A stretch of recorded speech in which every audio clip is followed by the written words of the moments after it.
우리가 신구약 성경을 이렇게 자세히 살펴보면 사랑이라고 하는 단어가 참 많이 나옵니다. 하나님께서는 그분이 선택하신 이스라엘 백성들을 참 끔찍이 사랑하셨던 것을 성경을 통해서 찾아볼 수 있습니다. 또한 하나님께서는 예수 그리스도를 믿고 구원받은 하나님의 자녀들, 성도들끼리 서로 사랑하라고 하는 말씀도 참 많이 하셨어요. 하나님의 자녀들이 서로 사랑하는 것, 이것처럼 아름다운 것이 어디가 있겠어요. 더 나아가서 하나님께서는 예수님을 전혀 알지 못하고 믿지 않는 불신자들까지도 사랑하시며 구원받아야 할 것을 말씀해 주셨어요. 그래서 하나님의 사랑의 대상은 모든 사람이다. 구원의 대상도 모든 사람, 모든 민족, 곧 열방이라고 하는 것을 알 수가 있습니다.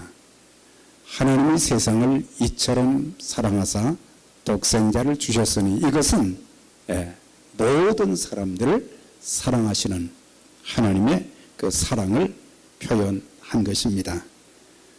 또한 뭐라고 말씀해 주셨느냐? 하나님은 모든 사람들이 구원을 받으며 진리를 아는데 이르기를 원하신다. 모든 사람, 한국 사람만이 아니라 온 세계 모든 열방들이 다 예수님을 통해서 주님께로 돌아오기를 바라시는 것이 하나님의 마음, 하나님의 사랑이라는 것을 알 수가 있어요. 하나님의 그 속성, 하나님의 마음을 잘 표현한 말씀이 출애굽기 34장 6절과 7절에 이렇게 기록되어 있어요. 이것은 모세에게 두 번째 십계명을 주시면서 말씀을 하실 때에 나는 여호와라. 그래서 하나님 자신에게 하신 말씀이에요. 거기 보면 나는 자비롭고 나는 은혜롭고 나는 노하기를 더디하고 한결같은 사랑과 진실이 풍성한 하나님이라. 수천대에 이르기까지 한결같은 사랑을 베풀며 악과 허물과 죄를 용서해 주시는 여호와다. 그렇게 말씀을 하신 것을 볼 수 있어요. 자, 그런데 이런 그 하나님의 속성, 이런 자비하심, 은혜, 노하기를 더디하고 한결같은 사랑과 진실이 풍성하신 하나님, 용서하시는 하나님을 우리가 체험했다고 하면 우리의 삶 속에서도 이런 모습이 나타나져야 된다. 자비는 불쌍히 여긴다는 뜻도 있지만 친절하다. 그래서 예수 믿는 사람들은 환경에 상관없이 가족들끼리도 또한 성도들끼리도 또 사회에 나가서도 우리는 모든 사람들에게 친절해야 된다. 내 기분에 의해서 감정이 이렇게 달라지는 것이 아니라 내가 하나님의 자녀, 내가 하나님을 믿는 자로서 성령께서 내 안에 계시는 그것을 깨닫고 체험한 사람들은 친절해야 되고 또한 은혜를 베풀고 또한 노하기를 더디하며 그래서 쉽게 분노하지 급하게 분노하지 말라라고 하는 거죠. 그 다음에 사랑을 하되 한결같은 사랑을 해야 된다. 한때만 두 때만 기분이 좋을 때만 아니라 한결같은 사랑과 그 다음에 한결같은 진실함. 이것이 진실함도 있지만 성실함도 똑같은 이 단어로 우리가 풀이할 수 있는데 여기 보면 우리가 진실, 한결같아야 된다. 뭐든지. 그 다음에 용서하는 것도 한때만이 아니라 한 번만이 아니라 우리는 하나님의 그 마음은 한결같이 끝까지 계속해서 용서해 주시는 하나님이신데, 이런 모습이 우리들에게도 나타나져야 되는데, 요나도 하나님이 어떤 분이신지를 오늘 1장 2절에 보면 잘 알았던 사람이에요. 하나님은 자비롭고, 하나님은 은혜롭고, 하나님은 노하기를 더디하시고, 이거 다 알고 있었어요. 다 알고 있으면서도 불구하고 그는 니느웨 사람들이 구원받은 것에 대해서 좋지 않은 감정을 가지고 있는 것을 보게 돼요.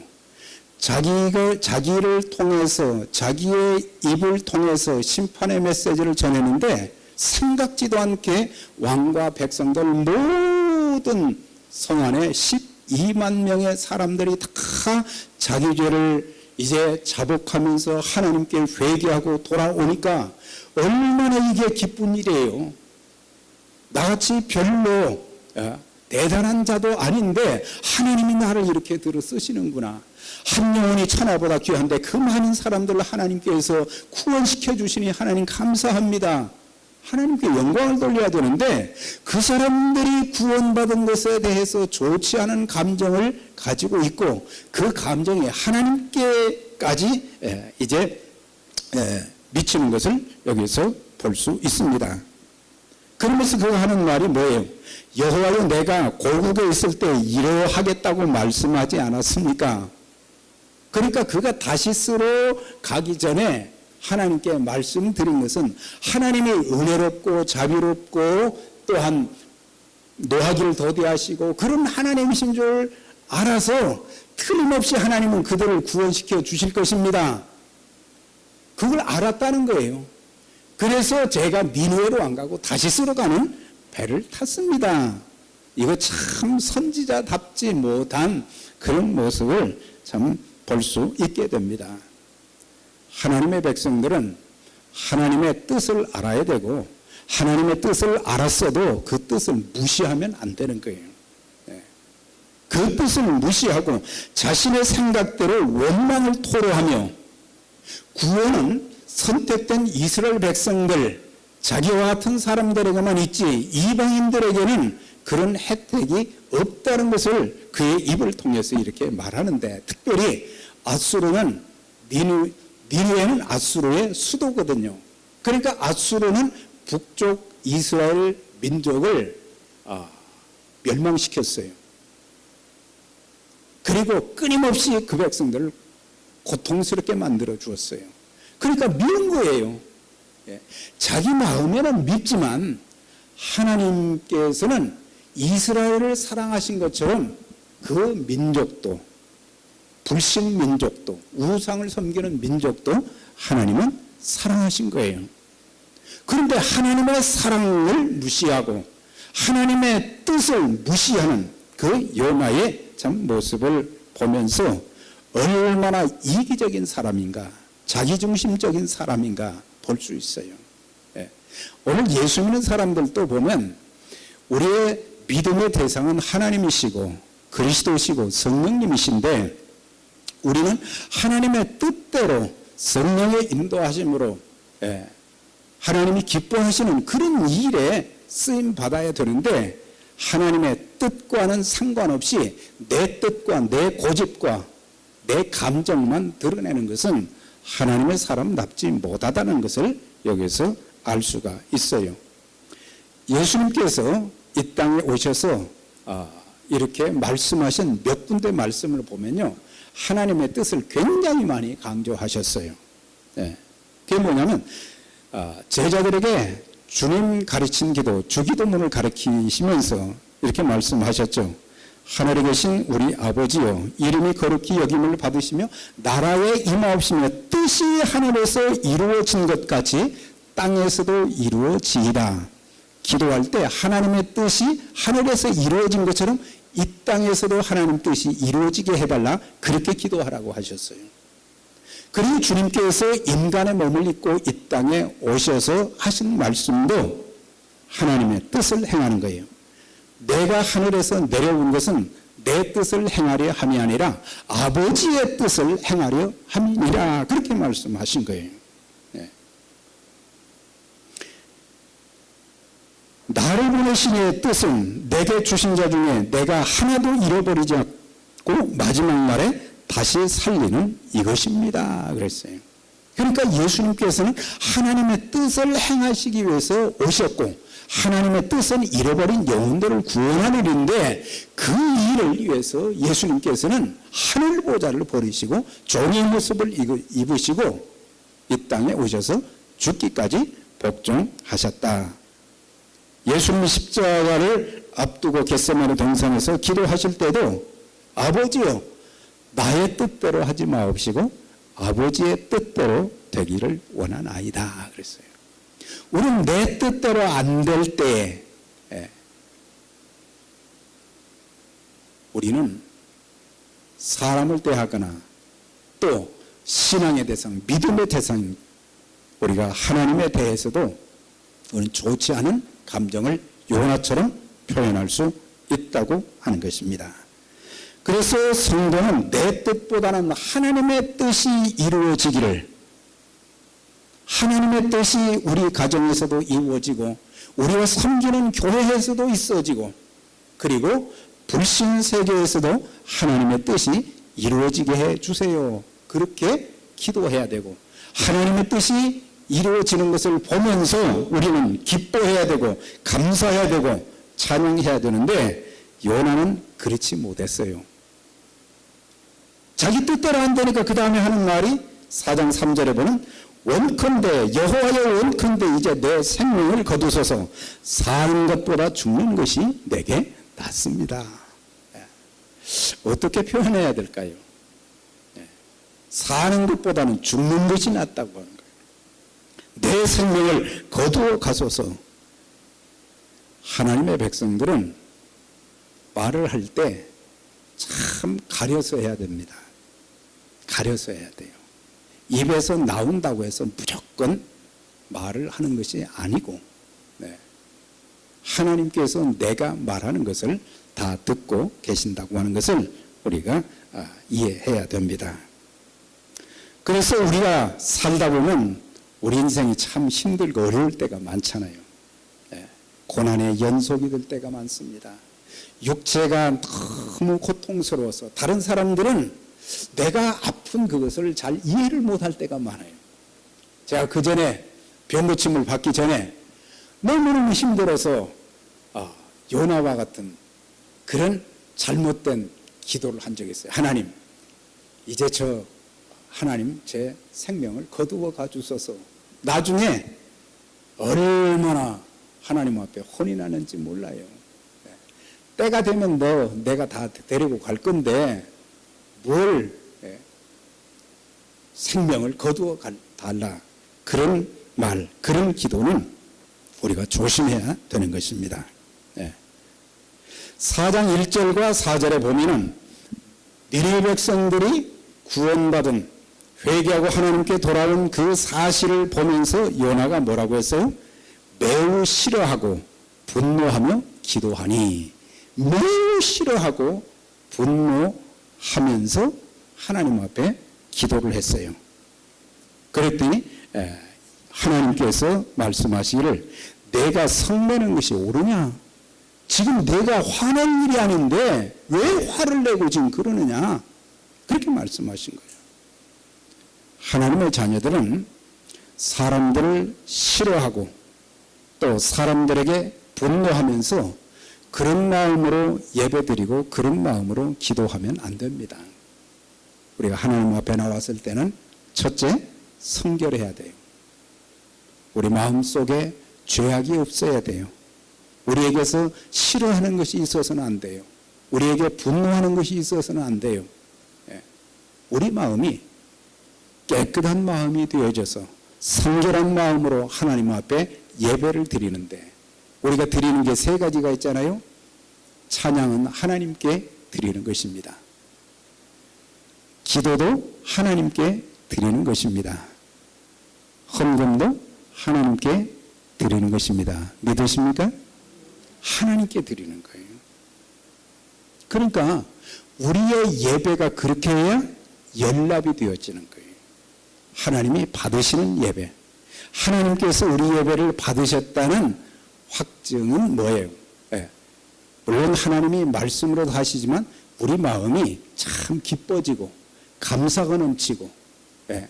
우리 얼굴에 웃음이 가득 차고, 네. 우리의 삶에 소망이 있고, 이것이 하나님이 연락하신 그런 우리의 예배 기도가 되는 거예요. 하나님께서 싫어하지 않는 사람들, 하나님이 분노하지 않는 사람들이, 네, 그런 사람들을 내 마음에 들지 않는다고 해서 싫어하고 분노하는 것은 하나님의 자녀다운 모습이 아니라고 하는 거예요. 네. 우리가 살면서 이제 날씨도 무덥고 우리의 삶에 어려움이 많고 그러면은 우리는 쉽게 짜증도 잘 냅니다. 그리고 우리의 말 한마디가 참 친절한 말보다는 그렇지 못한 말이 될 때가 참 많아요. 네. 그래서 가족들한테도, 가족들이 얼마나 가깝습니까? 가족들끼리도 그럴 때가 많아요. 네. 그래서 가정에 전쟁이 일어나잖아요. 교회에서도 그렇고 사회에서도 말이죠. 그럴 때가 참 많은데, 그래서 그리스도인들은 뭐예요? 감정을 다스릴 줄 알고 그 다음에 말을 절제할 필요가 있어요. 잠언서 4장 23절에 무릇 지킬 만한 것보다 내 마음을 지키라. 생명의 근원이 이에서 남이라 그랬어요. 우리 마음을 지키는 것이 그만큼 중요해요. 그 다음에 우리의 입술에 파수꾼을 세우는 것이 또 그만큼 중요한 거예요. 네. 그래서 우리에게 주어진 여러 환경 절제하면서 우리는 내게 주어진 삶의 어려움, 그것이 건강 문제가 되었든지 물질의 문제가 되었든지 내 삶에 어떤 여러 가지 문제가 있다 할지라도 우리는 그 환경을 잘 수용하면서 하나님께 도움을 구하는 그런 기도를 드릴 수 있어야 되는 것입니다. 욥이 1장에 보면, 욥기서 1장에 보면 엄청난 어려움을 겪었어요. 자녀들 10명이 죽게 되었고 자기의 모든 재산이 다 날아가 버렸고 그 다음에 자기 몸에 악창이 생겨서 견딜 수가 없는 거예요. 이 정도면 내 생명을 거두어가 주소서 이렇게 말할 법도 한데 욥은 그렇게 하지 않았어요. 주신 자도 여호와시오 취하신 자도 여호와시니 여호와께서 찬송을 받으실지로다. 이에 욥이 하나님을 원망하지 아니하니라. 그런 말씀이 있어요. 얼마나 감격하셨겠어요, 하나님께서. 그래서 하나님이 배로 복을 주신 것을 볼 수가 있어요. 우리가 창세기 37장에서 50장까지 보면 요셉에 대한 기록이 있어요. 형제들에게 미움을 받아서 깊은 구덩이에 던져졌고 그 다음에 은20의 노예로 팔렸고 억울하게 말이죠. 감옥에 들어갔고 그런 정도 되면은 이거 하나님 원망, 형제들 원망, 부모 원망, 또한 보디발 장군 원망, 수많은 사람들을 원망할 수 있었는데 원망한 모습이 한도 없었어요. 하나님이 그를 높이시고 축복하신 것을 볼 수가 있습니다. 요나는 자기 자신도 수용하지 못하고 환경도 수용하지 못하고 자기 자신도 수용하지 못하면서 사는 것보다 죽는 것이 낫습니다. 얼마나 어리석습니까? 우리가 하는 말은 민수기 14장 27절에 보면 이런 말씀이 있어요. 나를 원망하는 이 악한 회중에게 내가 어느 때까지 참으랴. 이스라엘 자손이 나를 향하여 원망하는 말을 내가 들었노라 그랬어요. 내가 하는 말을, 특히 원망하는 말을 다 들었다 그랬어요. 그 다음이 더 무섭습니다.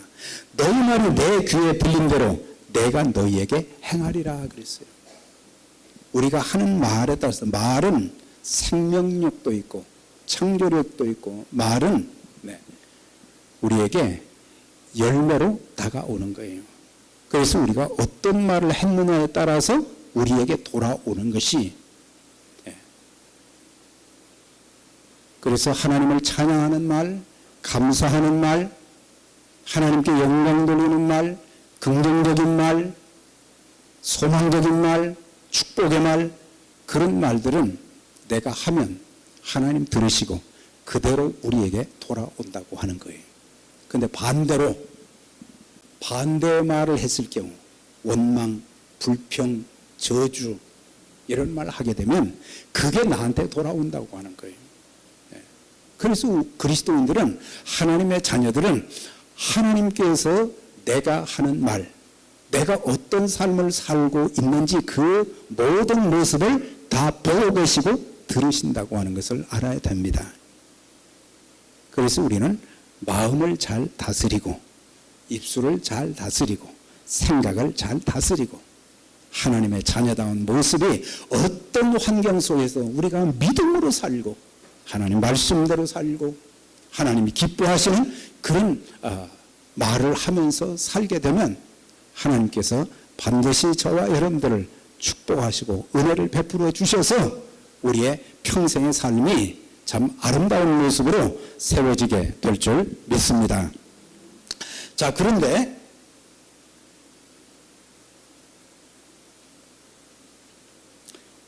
오절 말씀을 우리 한번 보겠습니다. 5절. 요나가 성읍에 나가서 그 성읍 동쪽에 앉아 거기서 자기를 위하여 초막을 짓고, 참 이해가 안 됩니다.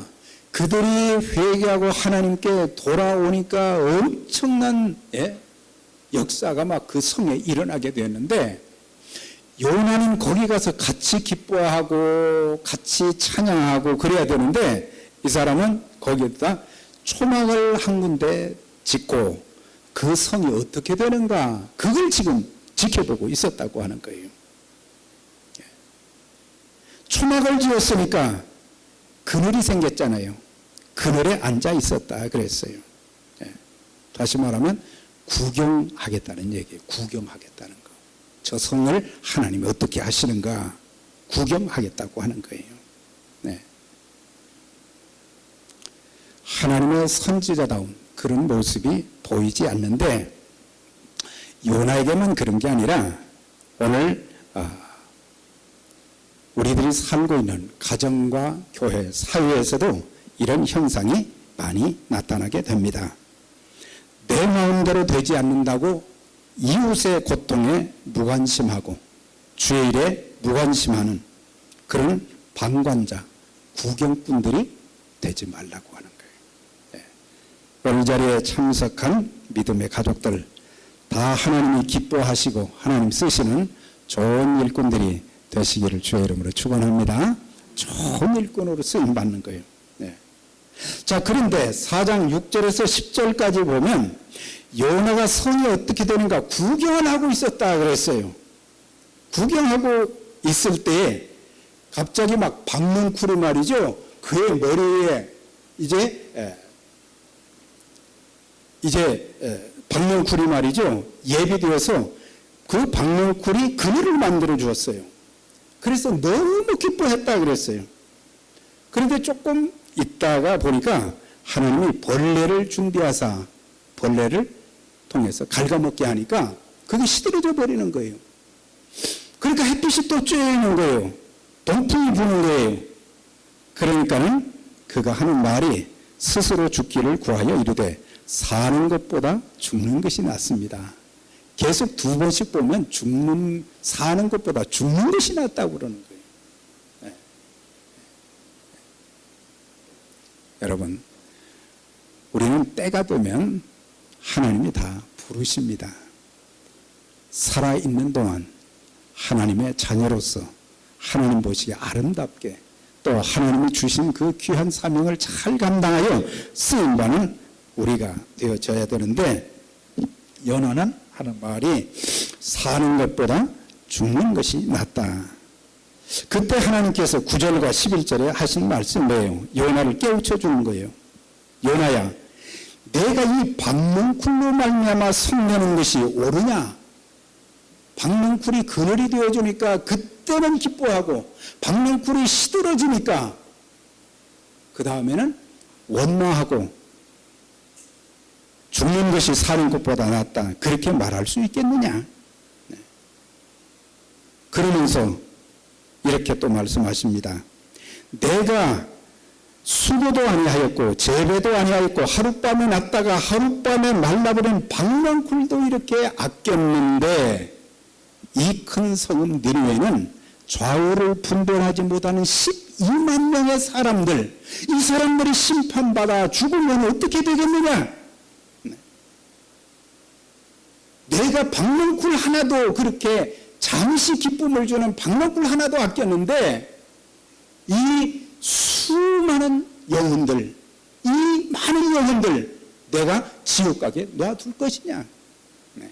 그렇게 말씀하시는 거예요. 사람의 가치관이 왜곡되면 두 가지 현상이 일어납니다. 하나는 화를 낼 일도 아닌데 화를 내고 기뻐할 것도 아닌데 기뻐한다고 하는 거예요. 네. 세상적인 가치관을 가진 사람들은 세상 일 때문에 기뻐하잖아요. 그런데 그것이 나중에 그에게 화가 될는지 그건 누가 할 수 있어요. 그거는 기뻐할 일이 아니에요.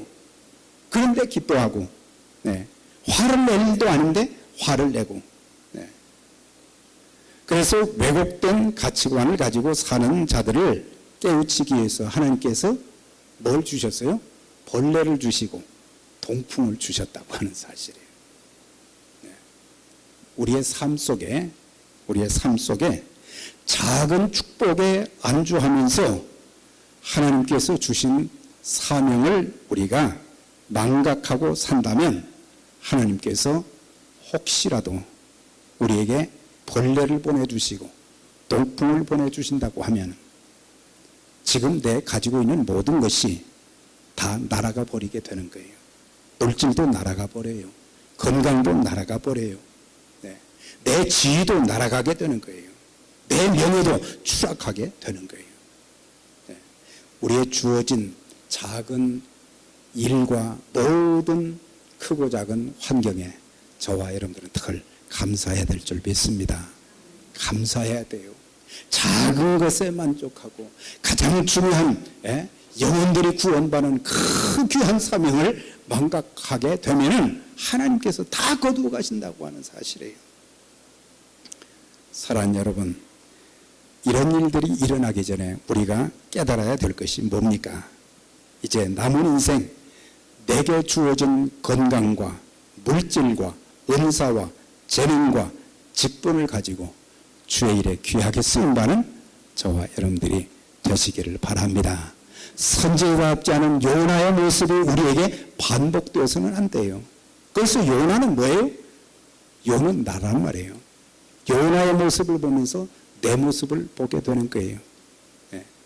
우리는 더 이상 하나님의 자녀답지 못한 그런 모습이 아니라 하나님의 자녀다운, 하나님의 종다운 예수 믿는 사람들을 뭐라고 표현했어요? 베드로전서 2장 9절에 보면은 거룩한 백성이라고 그랬어요. 왕같은 제사장이라고 그랬어요. 네. 거룩한 백성, 왕같은 제사장들에게 있어서 그런 모습들이 나타나줘야 되잖아요. 하나님의 성품을 우리는 압니다. 자비로우시고 은혜로우시고 노하기를 더디하시고 한결같은 사랑과 한결같은 진실과 어떤 죄를 범했어도 끊임없이 용서하시는 하나님의 품성을 우리 마음에 가지고 하나님의 종들답게 살면서 하나님이 기뻐하시는 영혼 구원하는 일에 귀하게 쓰임받는 저와 여러분들이 다 되시기를 주의 이름으로 축원합니다. 기도하겠습니다. 전능하신 하나님 아버지, 은혜를 감사합니다. 요나서를 통해서 우리에게 주신 말씀들을 저희들 마음판에 잘 새기면서 하나님의 뜻을 알게 해 주시고 또한 하나님의 뜻이 이루어지는 일에 저희들이 귀하게 쓰임받게 해 주옵소서. 인간의 감정과 생각, 언어가